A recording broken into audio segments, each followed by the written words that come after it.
সুবহানাহু ওয়া তাআলার কাছে এর চাইতেও নিকৃষ্ট হচ্ছে আল্লাহ সুবহানাহু ওয়া তাআলার কাছে এই দুনিয়া।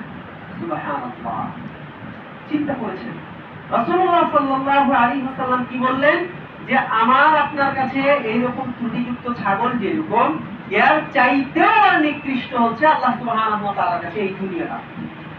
কোথায় আছে আমার আপনার অবস্থানটা? কোথায়? সুবহানাল্লাহ, রাসূলুল্লাহ সাল্লাল্লাহু আলাইহি ওয়াসাল্লামের কাছে আমরা দেখব যে আল্লাহ রাসূল সাল্লাল্লাহু আলাইহি ওয়াসাল্লাম দুনিয়াটাকে কিভাবে মূল্যায়ন করতেন। عن المستورد بن شداد رضي الله عنه قال قال رسول الله صلى الله عليه وسلم মুস্তাওরিদ ইবনে শাদ্দাদ রাদিয়াল্লাহু আনহু থেকে বর্ণিত হাদিস তিনি বলছেন রাসূলুল্লাহ সাল্লাল্লাহু আলাইহি ওয়াসাল্লাম বলেছেন, মুসলিম শরীফের 858 নম্বর হাদিস, এখানে বলছেন রাসূলুল্লাহ সাল্লাল্লাহু আলাইহি ওয়াসাল্লাম যে মাদ দুনিয়া ফিল আখিরাহ, মাদ দুনিয়া ফিল আখিরাহ, আখিরাতের তুলনায় দুনিয়াটা হচ্ছে এই রকম, আখিরাতের তুলনায় দুনিয়ার জীবনটা হচ্ছে এই রকম। ইল্লা মিথলু মা ইয়াজআলু আহাদুকুম, তোমাদের কেউ যেন ডুবিয়ে দেখে উসবুআহু ফিল ইয়াম, দরিয়াতে, সাগরে, সমুদ্রের মধ্যে তোমাদের কেউ যেন একটা আঙ্গুল ডুবিয়ে দেখে। এবার সেটা আঙ্গুলটাকে উঠায় সমুদ্রে, আপনি একটা আঙ্গুল ডুবান, ডুবানোর পর এভাবে আঙ্গুলটা এবার দেখেন। রাসূলুল্লাহ সাল্লাল্লাহু আলাইহি ওয়াসাল্লাম আমাকে আপনাকে বলছেন যে এবার আপনার আঙ্গুলটা দেখেন, আপনার আঙ্গুলটা এবার দেখেন যে আপনার আঙ্গুলটা কতটুকু পানি আপনার সাথে নিয়ে এসেছে। কথা বুঝেন নাই? ব্যাপারটা হচ্ছে রাসূলুল্লাহ সাল্লাল্লাহু আলাইহি ওয়াসাল্লাম আমাকে বলছেন, আপনাকে বলছেন যে আমি আপনি যেন কি করি, সাগরের মধ্যে আপনার আমার এই আঙ্গুলটা চুবাই, চুবানোর পর এবার যেন দেখি যে সাগর থেকে কতটুকু পানি নিয়ে আসছে। আচ্ছা বলেন তো, মোটামুটি এক বালতি হবে না? আঙ্গুলে কতটুকু পানি তোলা যায়? এক বালতি, মোটামুটি একটা ফোঁটা না? এই একটা ফোঁটা, এটা রাসূলুল্লাহ সাল্লাল্লাহু আলাইহি ওয়াসাল্লাম বলছেন যে এটা হচ্ছে আমার আপনার দুনিয়ার জীবন, আমার আপনার দুনিয়ার জীবনে এক ফোঁটা পানি। আর পুরা যে সমুদ্র থেকে গেল, এই পুরা সমুদ্রটাই, এই পুরা সমুদ্রের পানি সম পরিমাণ আমার আপনার আখিরাতের জীবন, আমার আপনার পরকালীন জীবন জিন্দেগি। এটা হচ্ছে আমার আপনার জীবন, পরকালীন জীবন। দুনিয়ার জীবন কতটুকু? দুনিয়ার জীবন হচ্ছে মরা, কান কাটা ছোট ছাগলের বাচ্চার মতো, এর যেতেও নিকৃষ্ট। দুনিয়ার জীবন কতটুকু? দুনিয়ার জীবন হচ্ছে একটা ফোঁটা পানির মতো। দুনিয়ার জীবন কিরকম? দুনিয়ার জীবন হচ্ছে এরকম সাজানো গোছানো সংসার, সকল কিছু ছেড়ে আমাকে আপনাকে পরকালের পথে পাড়ি জমাতে হবে। এটাই চিরকাল, চিরদিনের একটা বাস্তবতা। রাসূলুল্লাহ সাল্লাল্লাহু আলাইহি ওয়াসাল্লামের কাছে দুনিয়াটা কিরকম ছিল? রাসূলুল্লাহ সাল্লাল্লাহু আলাইহি ওয়াসাল্লামের কাছে দুনিয়াটা এইরকম ছিল।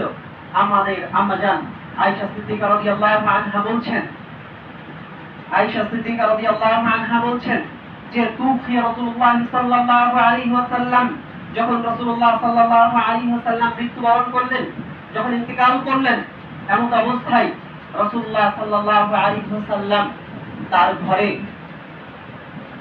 কিছুই রেখে যান নাই। আচ্ছা, এই পরিস্থিতিতে চিন্তা করেন তো, একটা মন্ত্রীর বাড়িতে কোনো খাদ্য, কোনো সাজ সরঞ্জাম থাকবে না, জামা কাপড় থাকবে না, কোনো যানবাহন থাকবে না, এটা কি মেনে নেওয়া যায়? এটা তো আসলে মেনে নেওয়ার মতো না, এটা আসলে মেনে নেওয়ার মতো না। রাসূলুল্লাহ সাল্লাল্লাহু আলাইহি ওয়াসাল্লাম তদানীন্তন মদিনার রাষ্ট্রপতি, এমন অবস্থায় রাসূলুল্লাহ সাল্লাল্লাহু আলাইহি ওয়াসাল্লামের স্ত্রী আমাদের আম্মাজান আয়েশা সিদ্দিকা রাদিয়াল্লাহু আনহা বলছেন যে তুফি রাসূলুল্লাহ সাল্লাল্লাহু আলাইহি ওয়াসাল্লাম, যখন রাসূলুল্লাহ সাল্লাল্লাহু আলাইহি ওয়াসাল্লাম মারা গেলেন, ওয়া মা ফি বাইতি মিন শাইইন ইয়াকুলুহু, খাওয়ার মতো কোনো উপযুক্ত জিনিস ছিল না বাড়িতে, খাওয়ার মতো কোনো উপযুক্ত জিনিস ছিল না। তবে কি ছিল? দু কাবিদিন ইল্লা শাতরু শাইরিন ফি রাফিন লি, আমার তাকে কিছু জব ছিল, সেই জব দিয়ে আমি কিছু খেয়েছি। এছাড়া রাসূলুল্লাহ সাল্লাল্লাহু আলাইহি ওয়াসাল্লাম একটা কিছু রেখে যান নাই।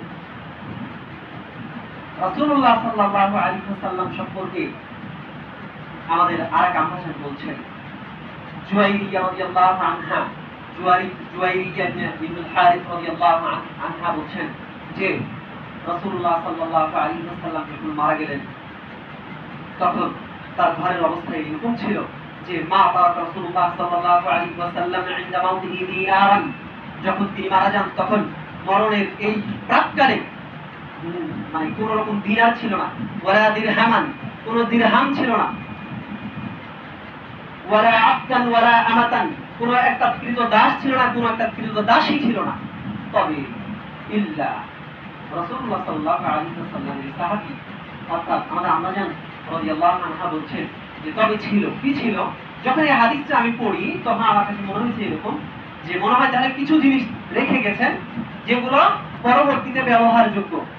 রাসূলুল্লাহ সাল্লাল্লাহু আলাইহি ওয়াসাল্লামের বৈশিষ্ট্য বর্ণনা করতে গিয়ে বলছেন ইল্লা বাগলাতাহু, তার একটা গাধা ছিল, যে গাধায় তিনি চলাফেরা করতেন। আর কি ছিল? ওয়া সিরাহাহু, তার অস্ত্র সজ্জা কিছু ছিল, ওয়া আরদান জাআলাহা, এবং কিছু জমি জায়গা ছিল।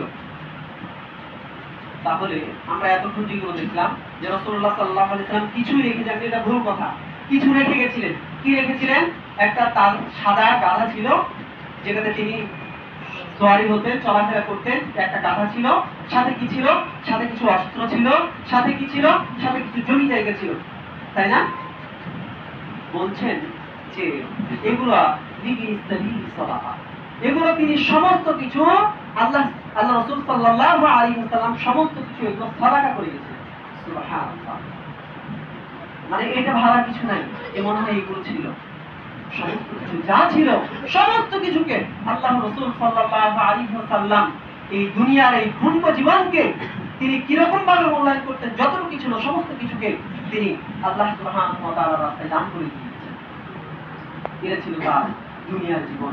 দুনিয়ার এই পূর্ণ জীবনে তিনি এইভাবে মূল্যায়ন করেছেন দুনিয়ার জীবনে। রাসূলুল্লাহ সাল্লাল্লাহু আলাইহি ওয়াসাল্লামের প্রখ্যাত সাহাবী আব্দুল্লাহ ইবনে উমর রাদিয়াল্লাহু আনহু বলছেন যে একদিন রাসূলুল্লাহ সাল্লাল্লাহু আলাইহি ওয়াসাল্লাম আখাযা বিমানকিবাই, আমার ঘাড় ধরে বললেন যে কুম ফি দুনিয়া কাআন্নাকা গরীব আও আবিরুস সাবিল, তুমি দুনিয়ায় এমন ভাবে চলাফেরা করো, তুমি দুনিয়ায় এমন ভাবে চলাফেরা করো। দুইটা কথা বলেছেন রাসূলুল্লাহ সাল্লাল্লাহু আলাইহি ওয়াসাল্লাম। কি? একটা হচ্ছে কুম ফি দুনিয়া কাআন্নাকা গরীব, তুমি একজন গরীব। আচ্ছা, গরীব কি লাক্সারিয়াস ভাবে চলাফেরা করতে পারে? গরীব যারা, দরিদ্র যারা, তারা কি লাক্সারিয়াস ভাবে চলাফেরা করতে পারে? করতে পারে না। তো তুমি এরকম গরীব হিসেবে চলাফেরা করো। আর কি? অথবা তুমি একজন পথচারী মুসাফির, এরকম ভাবে চলাফেরা করো। যদি কেউ মুসাফির হয়, কতটুকু সম্পদ সাথে নেয়? যতটুকু না হলেই নয়, যতটুকু এখান থেকে আপনি যদি খুলনা যান, তো খুলনা যেতে আপনার এখান থেকে হয়তো বা 300 টাকা ভাড়া আনুমানিক, আমি জানি না সঠিক। তো আপনার এরকম ভাড়া সাথে নেবেন, যাইতে আসতে 300 300 600, আচ্ছা 1000 টাকাই নিলাম। সাথে কি? সাথে আপনি এখানে যখন উঠবেন তখন আপনার গৃহিণী হয়তো আপনার সাথে কিছু খাওয়ার ব্যবস্থা করে দিবেন। এর থেকে কি আপনি কি সাথে আপনার জমি জায়গা যত যা আছে সমস্ত কিছু বেঁধে নেন? বুঝতে পারেন না?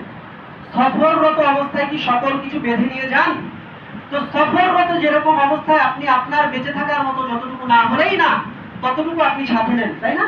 তো দুনিয়ার জীবনটা আল্লাহ সুবহানাহু ওয়া তাআলা নবী পয়গম্বর নবী মুহাম্মদ সাল্লাল্লাহু আলাইহি ওয়াসাল্লাম বলছেন যে দুনিয়ার জীবনটা হচ্ছে এরকম, তোমরা দুনিয়ায় এভাবে বেঁচে থাকবে যে তুমি একজন দরিদ্র অসহায়, তুমি একজন পথচারী মুসাফিরের মতো থাকবে। এটা হচ্ছে রাসূলুল্লাহ সাল্লাল্লাহু আলাইহি ওয়াসাল্লামের কাছে দুনিয়া। রাসূলুল্লাহ সাল্লাল্লাহু আলাইহি ওয়াসাল্লামকে প্রস্তাব দেওয়া হলো একদিন। عن عبد الله بن مسعود رضي الله عنه قال نام رسول الله صلى الله عليه وسلم على حصير, একদিন রাসূলুল্লাহ সাল্লাল্লাহু আলাইহি ওয়াসাল্লাম একটা চাটাই, আমাদের গ্রাম্য ভাষায় চাটাই বলে, আপনাদের কি বলে জানি না, মানে পাটিতে মনে করেন শুয়ে আছে। আলা হাসির, এমন অবস্থায় আল্লাহ রাসূল সাল্লাল্লাহু আলাইহি ওয়াসাল্লাম জাগ্রত হলেন। জাগ্রত হওয়ার পর ওয়াকাদ আফতারা ফি জামবিহি, তার মানে পার্শ্ব দেশে এইদিকে সাইডে কিছু দাগ পড়ে গেল।